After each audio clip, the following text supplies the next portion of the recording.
Welcome everyone to this week's episode of In the Know with Kat Bobineau. Today my extra special guest is not only in tech, but he's from Oakland too. I would like to introduce you to Jeadi Vilchis. Welcome to the show. Thank you for having me. Oh, so can you tell us a little bit about what you do? Oof. I'm all about getting kids into tech, into STEM. So I've become a consultant to help schools integrate all types of technology into the classroom, specifically robotics, computer science, computer programming, and most recently and most excitedly, I'm about makerspaces and making. So that means digital manufacturing with 3D printers, laser cutters, vinyl cutters, CNC routers. Some of the products that I brought here today, my students have made. And I'm just really excited about getting kids to awaken into STEM and be excited about it and create awesome things. And also lately I've been getting into not only making, but having students sell what they create and make money and be empowered as an entrepreneur. I was just about to say, so you're teaching them entrepreneurship Absolutely. As well as tech. Yeah. So that's really cool. Super exciting. How did you get into being a consultant for tech? So I was pretty much forever I've been in nonprofits or in education, but always been like kind of a tech nerd on the side. And I've always trying to figure out how to make them all together. So I was a social worker for Larkin Street Youth Services here in San Francisco for 5 years, and then I got my credential and taught in Oakland, and then I taught at this really great organization called Year Up in San Francisco as well, getting kids into tech or low income people of color, 18 to 24-year-olds, into technology companies like Facebook, Google. And then from there, I had been following the maker culture and reading up on it, trying to figure out ways to do it, and then actually making the move from teaching at Year Up to going on my own and working with Oakland primarily to make all this happen in the schools. Wow, that is amazing. So, like I said in the intro, he is from Oakland, just like I am. Mm-hmm. And so, could you tell us your experience growing up in Oakland? So I grew up in the public schools of Oakland, and it was interesting because I saw teachers that did care about me and tried to support me, but I also taught teachers who kind of were, I would say, out of it or checked out, and so it was hard to be my true self and to learn as much as I was able to. I didn't really learn about engineering until much later. Not until like late high school about engineering. I think I would have loved being an engineer. I see myself as one now, but this happened after the fact. Right. And so it was good, but one of the reasons I went into teaching is so that I can be that one person who really cared about the students individually to help them grow and understand their potential. Right. So was there a particular teacher that got you really interested in? I would say, I think if I could say just three really quick. So one was all three of them they were their first year teaching pretty much. They were in the PhD program at UC Berkeley. One's name is Jeff Duncan Andrade. Another one is Wayne Yang. Another one is Ernest Morel. Mm-hmm. And they're doing big things now for urban education at a national level. Oh, wow. Some of them are considered like rock stars in that field. Like Jeff Duncan Andrade, he's really big. He runs ethnic studies program at San Francisco State, I believe. Nice. And Wayne Yang, he's a professor at UC San Diego, and Ernest Morel runs the urban teacher education program at Columbia University. And so they're doing big things. So you had some really good mentors in your high school career. Exactly. Yeah. All right. So did you wanted to follow in their footsteps, I guess, and what did you do when you decided to go to college? So I went to Ernest, actually Jeff Duncan, I met in a program that I was in high school at Oakland High School. Mm-hmm. He's representing. Yep, Ohio. And he was in a program, he was a teacher in a program that I was a part of called Upward Bound that helped kids get into college. And I was a part of that. I know Upward Bound. Yeah. Actually, Upward Bound is where I teach Lego robotics now. Oh, so nice. I'm teaching that there now, but that's beside the point. So so I met them there in high school, and then I learned from them the importance of giving back to the community and community empowerment, right? So giving back to create community empowerment and help the community grow and move past any kind of negativity that a lot of our communities face. So that's what I'm taking forward with them. I'm just implementing the whole tech side of it. Okay. Yeah. So where'd you get all the training and all the stuff to learn all this type of material? For robotics and computer science, I learned it all on my own. Wow. Yeah, but for making, particularly the laser cutter, the CNC router, actually just the laser cutter and the 3D printer, I learned at a place here, at a big makerspace here in San Francisco called Tech Shop. Okay. Really cool makerspace. It's huge. They have classes on all these tools. But with the CNC router, the vinyl cutter, and more advanced laser cutting and 3D printing, I learned on my own and with other colleagues that I'm exposed to in Oakland. Nice. Yeah. So let's take a moment, share some of what you bought, and then explain to the audience what this type of stuff is and what you learned how to do it and where you're teaching it. Okay, so I'll start with one I already introduced. This is a Lego robotics system called Mindstorms. This is the newest one called EV3. And it has a particular, this is like the brain of the robot that you program on the computer, and then you transfer that data or the program or the instructions here, and then you can use things like sensors and motors to, for example, move it around until this senses, this is an ultrasonic sensor, so you can say, move forward until it senses something 12 inches away, and then turn around, and then move forward until it senses something dark underneath here with this light sensor, and then it would, you could do something like show a little happy face here, or make a sound, or turn around, or all these cool, crazy things that I love doing with students. So to engage them in the first lesson here, after they build it, I have the students, because it's relevant to them, I have them program the robot to pop donuts. The pop donuts. Yeah, okay. that's simple. And then the next stage after that is figure 8 donuts, whereas they have to go in a figure 8. And that seems easy, but it's actually complicated to program. And so that's how I go with this. So I love doing that. This is what I do with Upward Bound. And some other, actually I do it sometimes with families individually. And then here are my Makerspace materials. So this is an example of something that's CNC routed. This is a piece of plywood, 1/4 inch plywood. And there's a drill that is on a CNC machine. So a CNC machine means that it's computer numerically controlled. That's what the CNC stands for. And it moves anything ahead. In this particular case, it's a drill bit. It moves it on the x-axis, the y-axis, and the z-axis. So the z-axis tells it how deep it's going to go in. So this one just went in a little bit. And really cool. Yeah.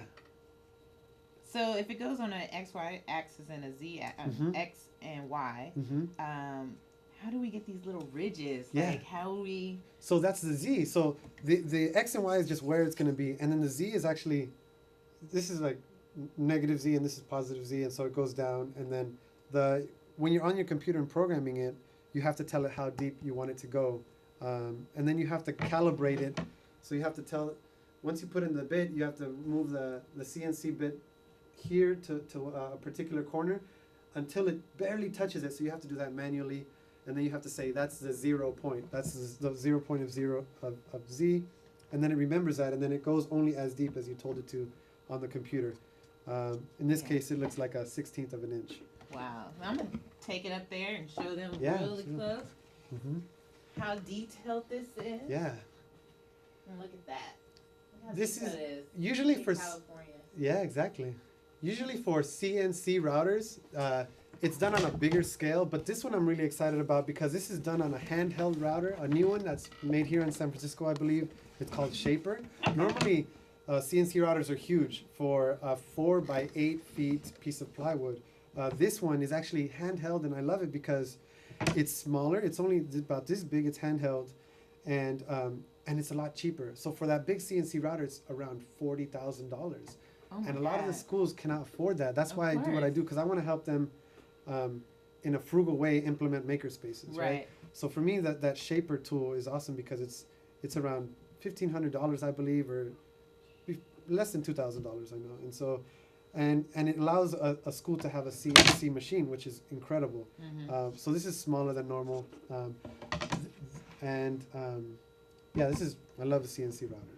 I can make furniture with it. Really? Yeah, big things, tables, chairs. So all you that. can make like this table here. With a Yeah, a lot of times, a lot of what you see is cut with the CNC router. Oh. Like I think this piece of these pieces of wood could have been easily cut with the CNC router. Okay. This piece of plastic, a lot of things can be cut in CNC. Learn something new every day. Yeah, and on that same note, the laser cutter is very similar to a CNC router in that it has the X and the Y, and the Z. It's actually measured by either moving the platform up or down for the material or the intensity of the laser, how deep you want it to go. And so this is actually an event that I have in Oakland once a month to gather teachers and people in ed tech. Okay. And so this is something that I made for the event. It's just a simple laser cut on, this is called MDF, medium density fiber board. This is a nice type of wood to laser cut into. And this ruler actually was made by one of my students yesterday. Nice. This was it was my first class with this group of students in my Makerspace in Castlemont. Mm-hmm. And I loved it because I was able to kill 3 birds with one stone with this one lesson. So from scratch on a blank piece of paper, on a blank document on the computer, Mm-hmm. I showed them how to separate lines on so that it's exactly very precise. And then I also walked them through how to use a ruler, a measuring tool. Because what I've noticed in making is that a lot of students, even at the 12th grade level, don't know how to use a regular ruler very well. Really? Yeah, yeah. Are they not learning how to measure something, or are they using something different to measure? It's kind of both. Okay. I just know that when I say half an inch or quarter inch, sometimes they didn't know what I was talking about at first. And then I was like, oh no, we got to change that immediately. Yeah. So that's why this is the first lesson now. So we not only studied the measuring tape, but then we drew it. I had them fraction it out, and then in decimals also. And then I showed them how to draw it on a computer, so that we literally just drew one. So we focused on 1 inch, made it so that it's an eighth of an inch, a 16th of an inch, quarter inch, half inch, and each one is half as size as the larger one. And yeah, they were able to learn it. And then once they did this and understood that, then we just copied and pasted to make it 6 inches long. And then I had them put the numbers and some sort of name. In this case, the student's name was Crystal. They made it, and then they cut it out. And so it's really nice. It's a really nice tool, I think. And then they all got to keep one. And I made an extra. I asked Crystal to make me an extra one. So I actually wanted to give this to you. Oh, thank you. Yeah. I'm gonna show you guys. I'm gonna make you jealous. Look what I got.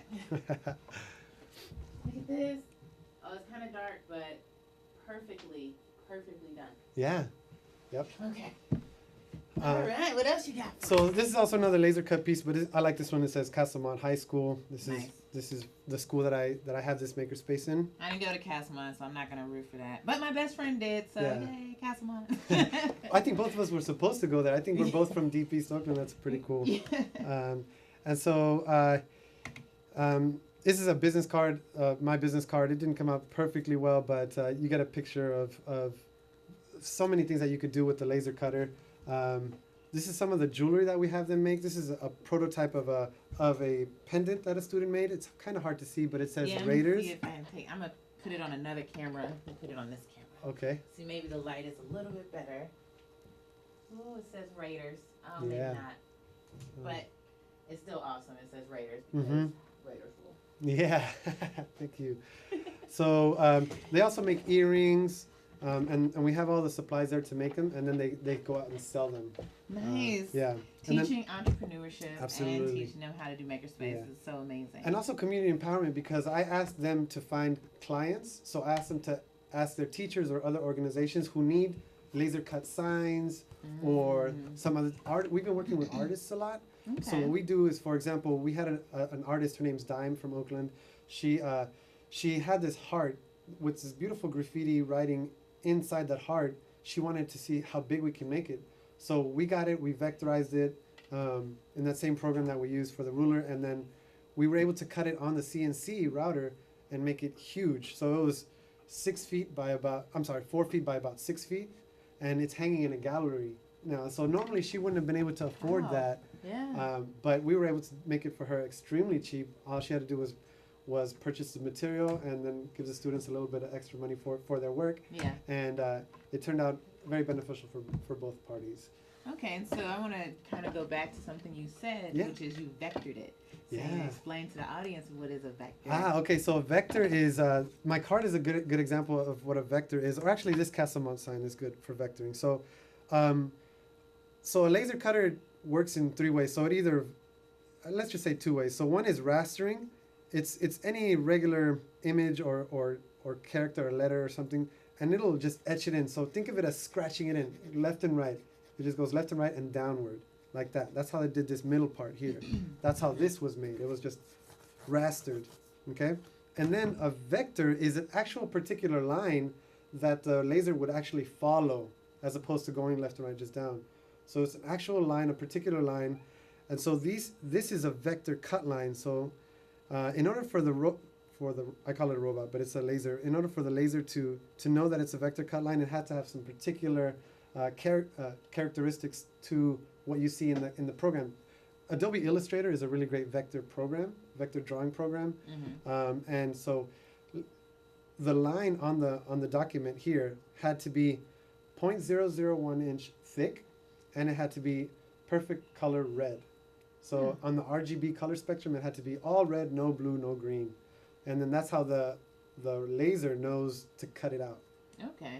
So vectoring is just a series of lines, and actually there's math behind those lines because you can make a vector image bigger or smaller, and it doesn't lose any quality. That's why all logos should be done in vector.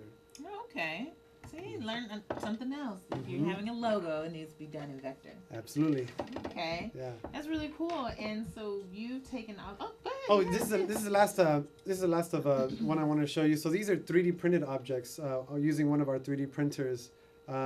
This is done using a 3D printer from San Leandro called Type A Machines. They're a company in San Leandro called Type A Machines, and they have a really awesome 3D printer that prints a foot cubed. So foot tall, foot wide, and a foot wide. So a foot on the X, Y, and Z axis. And so this is something my daughter made. With her name, it says 10C Oakland. And so there's websites where you can design it and make it happen for you easily. It's just harder to get into the 3D printer. But this one was designed entirely from scratch on a program called Autodesk Fusion 360. It's a 3D modeling program, and this is done. We haven't put it together, but this is so that keys can be put kind of in a Swiss Army knife style. Oh. So like this, and so this is designed to hold the keys like this, and then you could just pull your key out and then just open it up. Oh, that's really cool. Who came up with that design? Actually, I did to have students make it, but I realized this was a little too advanced for students to do yet. So I wasn't able to do it last year, but next year I should be able to do this. Okay. But yeah, this is cool. That's just a prototype. Okay, and how old is your daughter, if you don't mind me asking? She's 13. So she's did this at 13 years old. Okay. Yeah. She's my prototype. So whenever I want to teach something to my high school students, right, I teach her, and then she gives me feedback, and then I teach it to my students. So she's actually been making some good money too, making earrings. Oh, and nice. She even has an Etsy page that she did all by herself. So I think that's amazing that you're offering this to students and you're giving them a chance to sell what they make and learn what to do with their money. I hope you're teaching them to have a bank account and to save some of it, not spend definitely. It all. Okay, and then also I wanted to go back to this one that you had talked about, and you said you have teachers come. So what are you teaching the teachers? Oh, actually, those are some other clients that I have. I not only teach students, but I also teach teachers. I've taught teachers how to use some of these tools, how to purchase the right tools to make a makerspace, and then I teach somebody at that school to teach those tools to the students. So I have to teach them how to use it. That's part of my consulting, and so so that's what I do at schools. Help them out, help them develop makerspaces. But I also, this event is just to connect teachers from Oakland or people from Oakland to ed tech people, mostly here in San Francisco or Oakland or somewhere in the Bay. It's just so that there can be some sort of connection, so that the ed tech folks, people who are creating, learning modules online, any kind of education technology that they have access to just teachers so that they can just casually speak to and maybe get feedback from or offer opportunities to. And from both angles. So maybe a teacher might ask that person from EdTech to go visit them at their school or to provide some things for them, donations or whatever. Or the EdTech person might want to ask questions of that teacher or meet with some students or get some beta testers, being students, things like that. And so it's usually a win-win for both. But it's a very casual environment. It's not like a meetup or anything like that. We're trying to keep it kind of not super big because we also are not sponsored by anyone. It's just me and a friend, John Baldo, who we just created this event a year ago. Okay. And it's been pretty good so far. Good. Yeah. That's great. And so we've talked a lot about tech and we showed some of these great designs. How about you let us know some of the things that you do outside of tech? So there's a few. There's quite a few. So I love, when I went to Oakland High School, I ran track and cross country. Okay. And so I moved to Lake Merritt, this beautiful area to run around many years ago, about 15 years ago, and been doing that. So I've been running Lake Merritt for years. I've run it thousands of times, I'm sure. And doing so that's one hobby. But doing that, running around Lake Merritt's actually the very first birding sanctuary in the country. And so there's a lot of beautiful birds there. Right. And I never really cared for them. Up until about 6 years ago, I saw them flying around, swooping, diving, and all this stuff. And it just called my attention. Went back home and then just did a little bit of research and found out it was like their mating season. And I just thought that was really interesting. And then that just, for some reason, I just kind of started looking at the birds more and more, started picking up books, getting binoculars and all this stuff. So now I've become a big bird watcher, a birder. Nice. Yeah, an ornithologist, we say, right? An amateur ornithologist. And so that's what I love doing as well now. So wherever I can, I like to look at beautiful birds. In particular, shorebirds. Shorebirds. Birds that are on the beach, and then a waterfowl, so ducks and things on water, and raptors, which are hawks and things like that. Those are cool birds that I like to observe and identify, and I'll even go very far to go do some bird watching. Oh, nice. And it's an incredible feeling to just know. You know, I've noticed all these people on Pokemon Go. Yeah. Like I gotta catch them all. That's cool, but for me, that's how I feel with birding. Like you gotta go find them all. I gotta identify them all. Right? Yeah. And it's really interesting. It's really cool, and I'm trying to figure out a way to actually get more Oakland kids into birding or things like that, hiking. Is there a way you think you can mesh tech and birding or hiking? Maybe. That's something I haven't thought of making and birding. It's more like birding, but that's a good idea. Yeah, figure out some sort of way, or it'd be really cool. Yeah. Maybe I don't know. But having kids go out and find a bird that they really like, and then 3D make that bird. There you go. Yeah. Or etch it on some wood because it's their favorite bird. Mm-hmm. Yeah, they can etch it. Etching would be good. 3D printing would be good. Yeah. Well, one thing that I've noticed with 3D printers is that it got a lot of hype lately. But when I started using them, it's still cool, but it was a lot slower than I thought, and not as accurate as I thought. And so it takes a little bit of time and patience to be able to make it come out right. But that's one of the things that I like to teach kids is in engineering and making. Expect to fail, actually. You have to expect that you can't be scared of failing, or else you're not going to be successful. You have to just expect failure, that it's going to happen, and then you have to be okay with figuring out how to get past it. Right? And so that's what I like about 3D printing is because you'll probably fail. Yeah. So you learn a lot by overcoming whatever obstacle you have when it's failing. So. Yeah. I have a friend of mine who actually has a 3D printer in his closet. Nice. And I'm pretty sure he runs it at night, like while he's sleeping, because it takes a while. It does. And he's built dolls for his daughter. He's built things that you can, like planes, I think, for his son. Yes. That you put the pieces together. And so he does all this stuff, but it all has to be done like at night. Yeah. Because of how long it actually takes for it to build. Absolutely. So do you run yours during the school or during your class, or Yeah, just kind of run it overnight and be like, for us, what's worked best is to make things smaller, and then that way it shouldn't take too long, and then you can just run it in the class. For bigger things, that you would need to run it overnight or something like that. But yeah, trick is making it small. Things like this would be like big. like how bigger. long would it take to make that? This I think took about a little less than an hour or about an hour Okay, for this. well that's not yeah, so bad. not super bad. It also matters how dense it is inside. This is not very dense inside. It's pretty hollow, so that made it quicker. But if this was absolutely 100% dense, it could take probably even maybe like 4 hours. Oh, or something wow. like that, just for this. Yeah. So you can adjust all that. Yeah, and Type A machines, they have really cool software to make it strong yet kind of hollow too. Yeah. Which is good for time management. I can see that. Yeah. Yeah. So if there was a student who was interested in learning more about this, or a student who was interested in tech and makerspace and things like that, what would your advice be to them? I would say get online, check out some cool videos, and find the nearest Fab Lab or other Makerspace.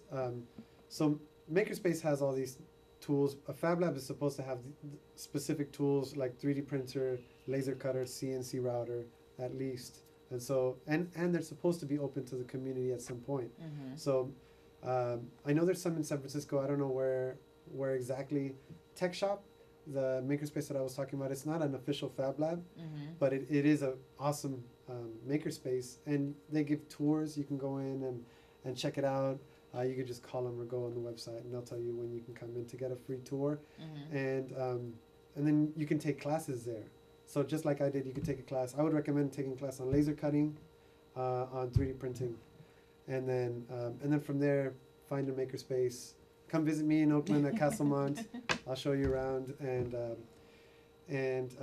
yeah, get familiar with some of the people that have Makerspaces, so you can go and use their Makerspace to make your thing, right? And you also don't need those digital manufacturing tools like the 3D printer, laser cutter.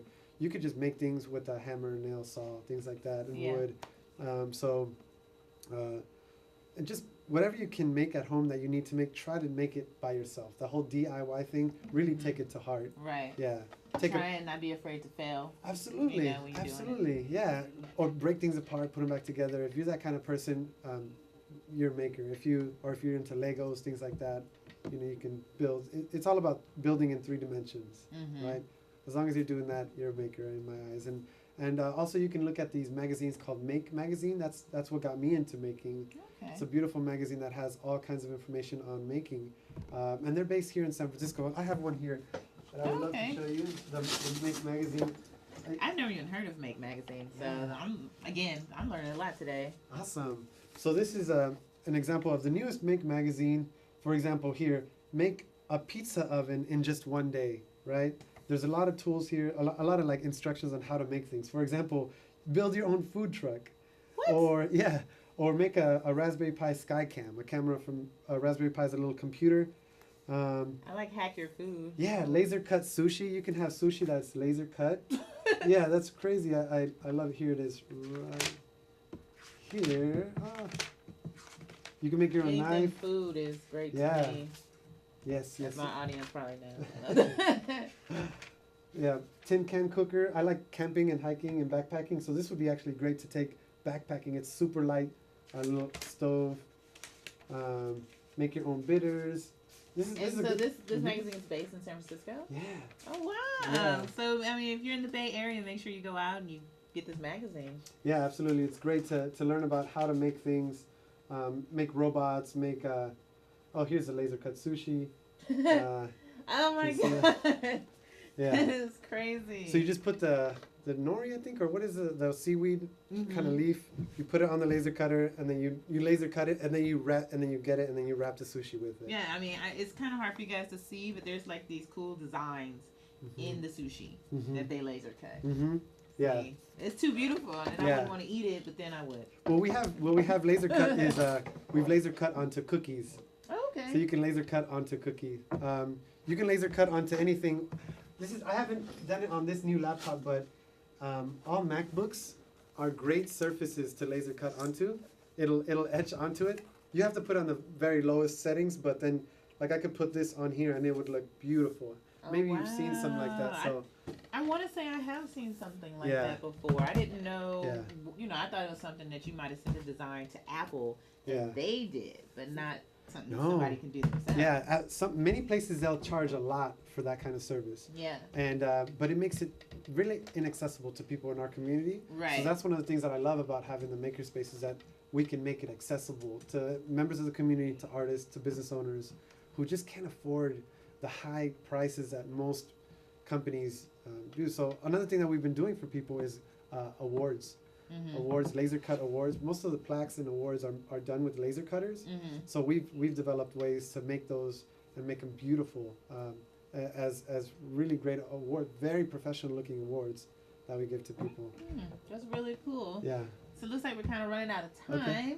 Is there a way people get in contact you if they have any questions they want to ask you? Sure. My email address is Neologics, Neologics Labs. That's my entity. Is Neologics, New Way of Thinking.